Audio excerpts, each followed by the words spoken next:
പുലിമുരുകന് 150 കോടിക്കുള്ള സാധ്യതയെന്ന് liberty ബഷീറും B ഉണ്ണികൃഷ്ണനും ഈ ചിത്രത്തിൽ 100 കോടി രൂപ വരുമാനമുണ്ടാക്കുമെന്ന് സംവിധായകനും തിരുവനന്തപുരം ഏരീസ് മൾട്ടിപ്ലക്സ് MD-യുമായ ബി ഉണ്ണികൃഷ്ണൻ.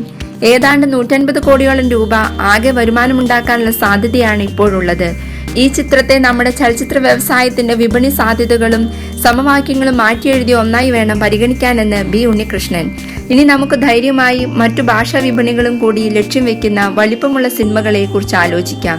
സ്ക്രീനിൽ മുഖം തെളിഞ്ഞ് 3 പതിറ്റാണ്ടുകൾ കഴിഞ്ഞിട്ടും പ്രേക്ഷകരെ ആകെ തന്റെ മാസ്മരികതയാൽ കീഴടക്കാൻ കഴിയുന്ന, മനസ്സിലാക്കാനും വിശദീകരിക്കാനും നന്നേ പണിപ്പെട്ടു പോകുന്ന മോഹൻലാൽ മാജിക് തുടർന്നുകൊണ്ടേയിരിക്കുന്നുവെന്നും ബി ഉണ്ണികൃഷ്ണൻ. 31 ദിവസത്തിനുള്ളിൽ 100 കോടി കടന്ന പുലിമുരുകൻ പ്രദർശനം പൂർത്തിയാക്കുമ്പോൾ 150 കോടിയുടെ വരുമാനമുണ്ടാക്കാനാണ് സാധ്യതയെന്ന് തിയേറ്റർ ഉടമയും ഫിലിം എക്സിബിറ്റേഴ്സ് ഫെഡറേഷൻ പ്രസിഡന്റുമായ ലിബർട്ടി ബഷീർ.